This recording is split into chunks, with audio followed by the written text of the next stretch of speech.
A river near a rare earth mining site in Jiangxi Province is facing severe pollution. Video footage reveals untreated wastewater contaminated with rare earth waste being released directly into the waterway. The Douyin vlogger raised concerns about the lasting environmental damage caused by rare earth mining, warning that the harm extends beyond the present, threatening the future of local communities and leaving future generations to bear the consequences. Another video exposed a rare earth processing plant in Ganzhou, Jiangxi. The wastewater from the factory flows directly into a nearby reservoir, and the air is filled with a pungent, unpleasant smell. This unchecked pollution has posed a significant threat to the physical and mental health of local residents. The vlogger who posted the video urged attention to these hidden dangers. Next, let's look at the rare earth ore processing site. In a simple shed, several workers without any protective equipment are engaged in rough processing and loading of rare earth ore powder. The vlogger pointed out that while the mining process itself is straightforward, its environmental cost is high. Mining areas are often barren and the land remains permanently desolate. Reports have indicated that producing 1 ton of rare earth ore in China requires permanently destroying about 200 square meters of vegetation, piling up 2,000 tons of waste tailing, and posing serious health risk to surrounding residents. For example, near a rare earth lake in Inner Mongolia, some villages have cancer rates that are several times higher than the national average, which is deeply alarming. This is the heavy price of the rare earth hegemony that the Chinese Communist Party takes pride in. What did we trade for this systemic hegemony? When we secured leverage over others, did we ever think about how our own water and land might be held hostage? Some might say that for the rise of a great nation, for international leverage, sacrifices must be made. A price must be paid. But anyone who says that a price must be paid is never the one paying it, because those who speak from a comfortable position don't feel the pain themselves. The vlogger described this move as the CCP using its control over rare earth to pressure Western countries, particularly the United States. On October 9th, the CCP announced new export controls on rare earth materials and technologies, aiming to limit their availability to foreign markets. In response, the US took multiple countermeasures, including increasing tariffs, further escalating tensions between the two nations. Shortly after, on October 30th, US President Trump and Xi Jinping met in South Korea, and Trump stated in a joint media interview aboard Air Force One that the two sides had reached a 1-year agreement on critical rare earth supplies, with the possibility of extending it. This meant that the CCP temporarily withdrew the rare earth card. At the same time, the US announced the cancellation of the 100% tariff on Chinese goods that was set to begin in November. Xi Jinping used the withdrawal of the rare earth export restrictions as leverage to secure the removal of tariffs by the US. The CCP has lost on both fronts in this battle, and here's the reason why.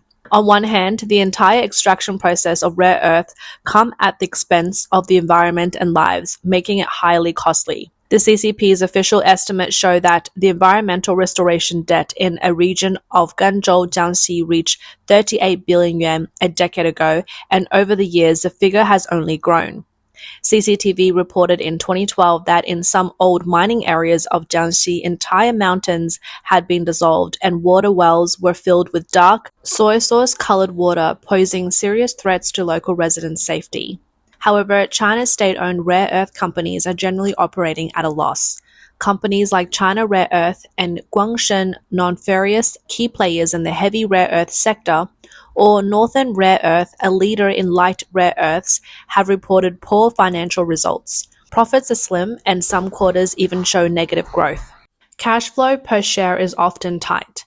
Articles have analyzed that this is primarily due to internal management issues, particularly lax cost control. Some state-owned rare earth giants, perhaps complacent with their monopoly, lack the drive for careful budgeting. Excessive internal consumption erodes already weak profits, reducing their market advantage. Additionally, the rare earth industry is riddled with complex, interrelated transactions, creating a web that is difficult to navigate. From underground mining to smelting and separation, and then to downstream processing and applications. The rare earth supply chain is long and intricate. These internal flows provide opportunities for profit to be shuffled between different entities. The practice of keeping profit within the group while benefiting the overall group can lead to distorted financial reports for listed companies, making it difficult for external investors to accurately gauge their true profitability. This in turn reflects a broader issue of state-owned enterprises' monopolies, which gives rise to several misalignments with market economics. This includes weakening market signals, a lack of innovation, inefficiencies in internal management, and heightened risk of countermeasures against exports. Over time, these factors could become significant obstacles to the development of China's rare earth industry. This means that the enormous cost is not yielding good profits. At this point, the CCP wants to play the rare earth card by withholding rare earth from the US and other Western countries, essentially shrinking the profit margin to rare earths even further. The CCP's rare earth strategy angered President Trump, who then raised tariffs on China. The CCP's decision to lift the export restrictions was the condition for the US to remove those tariffs. For the CCP, it essentially gained nothing but saw the profits of its rare earth enterprises shrink. Veteran media professional Guo Jun remarked on the Elite Forum program that before the fourth plenary session, Xi Jinping attempted to forcefully play the rare earth card. He sought to initiate the so-called global rare earth long-arm jurisdiction by restricting rare earth exports, but this strategy failed. The US responded by launching a comprehensive constitution plan, causing rare earth futures on the London Metal Exchange to fall by 12% that day. Chinese rare earth stocks also plummeted. This blow made many within the CCP realize that this path was not viable. According to internal sources, the new Central Power Core has now halted the rare earth battle, or else the China-US trade talks would never have progressed. This was a strategic loss for the CCP, and the loss of troops was the backlash from the Western world, particularly the US, which Trump united with other countries to develop alternatives to rare earths, effectively pushing Xi Jinping out. This could prove to be a fatal blow, rendering the CCP's rare earth strategy ineffective. Taiwan's Institute of National Defense and Security Research Director Shu Zhiyun told foreign media that the Trump-Xi meeting marked a temporary ceasefire, with both sides putting a hold on the rare earth issue for a year. Both sides are following different strategies. Beijing still wants to keep rare earth as a bargaining chip for future use, but the West will quickly move to reduce dependence on China's rare earths. Veteran media professional Akio Yaitai also remarked that the one-year delay in China's rare earth export control to the US has given the US valuable time. With a year to prepare, the US could become self-sufficient by purchasing rare earths from other countries and developing its own, easing its dependence. The United States is working to rebuild its rare earth supply chain domestically. Key actions include supporting the revival and expansion of Mountain Pass, the only large-scale rare earth mine still active in the US. This mine produces some of the world's highest-grade rare earth elements, including neodymium, praseodymium, cerium, and lanthanum. Since its reopening in 2018, it has produced about 45,000 tons of rare earth oxides annually and continues to expand. The US government, along with the Department of Defense, is heavily backing the development of a domestic rare earth supply chain to strengthen the country's strategic resource security. The US government has also made direct investments or provided low-interest loans to domestic rare earth companies like MP Materials, encouraging their integration of downstream operations. The Department of Defense invested $400 million in convertible preferred stock, becoming MP Materials' largest shareholder. In October, the Department of Defense added a $150 million loan and committed to purchasing all rare earth magnets produced by MP Materials, setting a price floor for neodymium and praseodymium for the next 10 years to prevent Chinese price manipulation. MP Materials is currently building a rare earth magnet plant in Fort Worth, Texas. In Austin, Texas, Novion Magnetics has emerged as a symbol of the U.S. rare earth industry revival. After 10 years of development, Novion officially began the commercial sale of rare earth magnets in 2023. Back in 2017, during his first term, President Trump signed Executive Order 13817, formally recognizing rare earth under the Defense Production Act. This gave the US government the authority to support the rare earth industry by utilizing wartime resources. In 2021, the US released the Critical Minerals and Semiconductor Supply Chain 100-day review report, identifying rare earth as a strategic resource. The report also included direct investments in private rare earth companies to restart the domestic supply chain and strengthen control over its strategic management.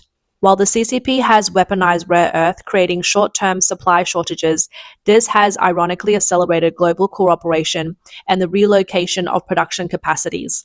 On the international stage, President Trump is actively strengthening partnerships with traditional allies and emerging nations. On October 28, President Trump met with Japan's new Prime Minister, Sanae Takaichi, to sign the Rare Earth and Critical Minerals Supply Chain Corporation Framework Agreement. This agreement covers resource extraction, processing, and stockpiling coordination to ensure the availability of materials needed for industries such as electric vehicles and semiconductors while reducing reliance on China's supply chain. On October 26, President Trump also signed an agreement with Malaysia to ensure the uninterrupted supply of rare earth to the US. In October, the US and Australia agreed to jointly invest in mining and processing projects and implement measures to prevent unhealthy competition, such as setting minimum pricing. Recently, US-based Novio Magnetics and Australian Lynas Rare Earth signed an agreement to supply both light and heavy rare earths to support US defense and civilian industries.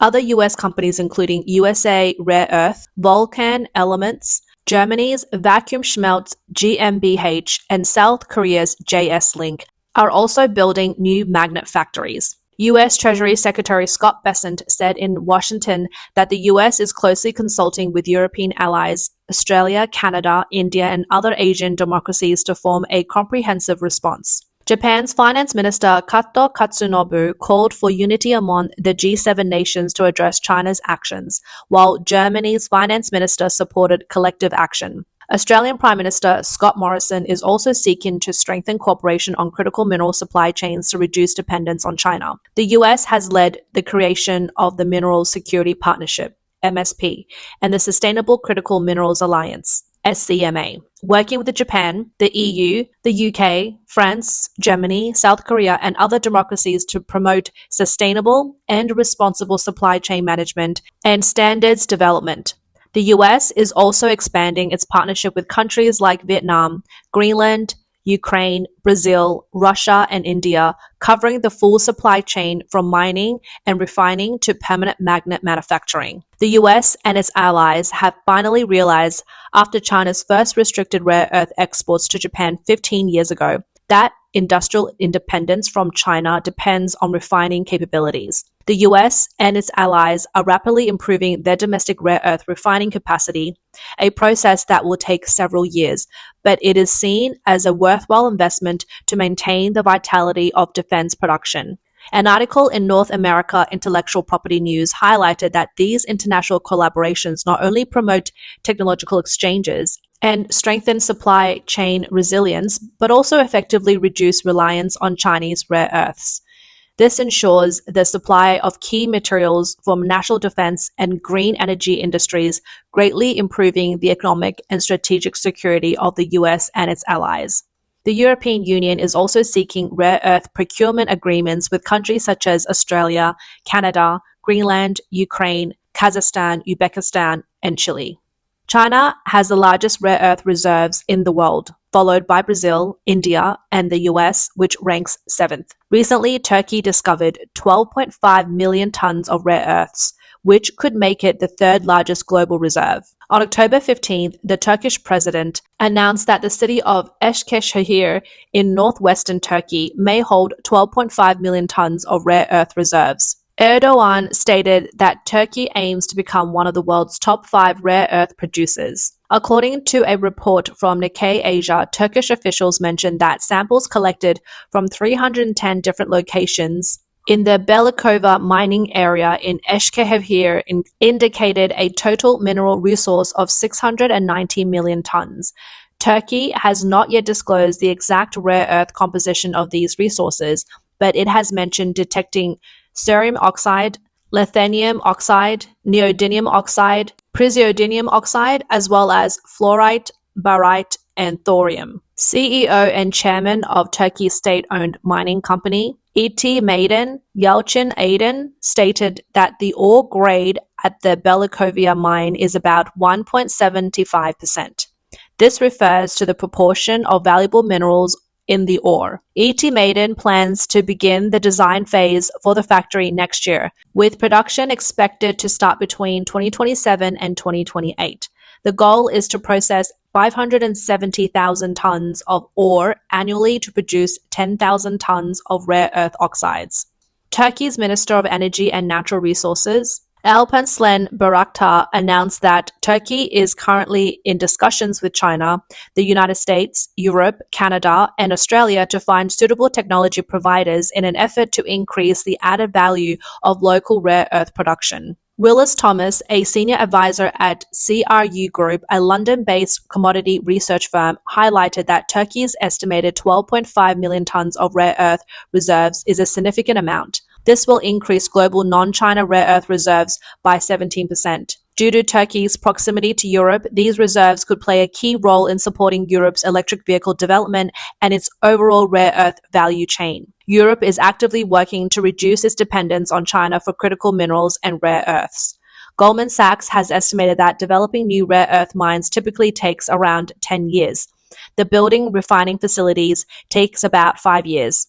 As a result, some commentators suggest that rare earth could become a choke point for the CCP in its dealings with the US and the West. However, some experts disagree with this view. Bloomberg columnist David Fickling argued that rare earth extraction and processing are not highly advanced technologies. There aren't rocket science, nor are they like 3nm chip designs that require extreme ultraviolet lithography, which would need decades of research and billions of dollars in development. While the CCP does hold an advantage in rare earth production, Fickling believes this advantage is minor and could easily be overtaken. In reality, China's control over the rare earth industry is less about overcoming technical barriers, as it claims, and more about policy support and subsidies. The Western rare earth industry, driven by market forces, lacks these kinds of government-backed supports. And while environmental concerns are an issue, the CCP has shown little regard for them. Over the past 2 decades, the CCP has leveraged its global dominance in rare earth refining and processing, along with subsidies and industrial support, to drastically lower prices, forcing foreign competitors to go bankrupt. China may be a major player in rare earth, but it is not a true superpower in the field. The primary reason is that the patents for rare earth applications are mostly controlled by the US and Japan, with many of these technologies subject to export controls. As a result, China has had to rely on imitation and theft. For instance, the high-purity rare earth metal preparation technology managed by the US Department of Energy's Iowa State University can produce 99.9999% pure rare earth metal, which is 1 million times higher in purity levels than China's 99.99% pure metals. When looking at the entire development of China's rare earth industry, there are still several significant choke points, technical challenges in the production of mid and high-end products. Overall, whether from internal struggles within the CCP, issues with its rare earth production systems, or the international community collaborating to break free from China's rare earth limitations, the CCP's rare earth trump card is likely to lose its effectiveness over time. Using rare earth to challenge the US is in fact a self-defeating strategy for the CCP. As noted by public intellectual and commentator Gong Zhishen, the CCP currently controls 85% of global rare earth refining, 95% of graphite, and 70% of cobalt processing, making it a short-term strategic leverage. However, the US and its allies are rapidly restructuring supply chains. By 2028, they aim for a 30 to 40% self-sufficiency rate, 60 to 70% by 2032, and over 80% by 2037. After 2030, even if China imposes an export ban, it will only cause minor disruptions for the US, not a fatal blow.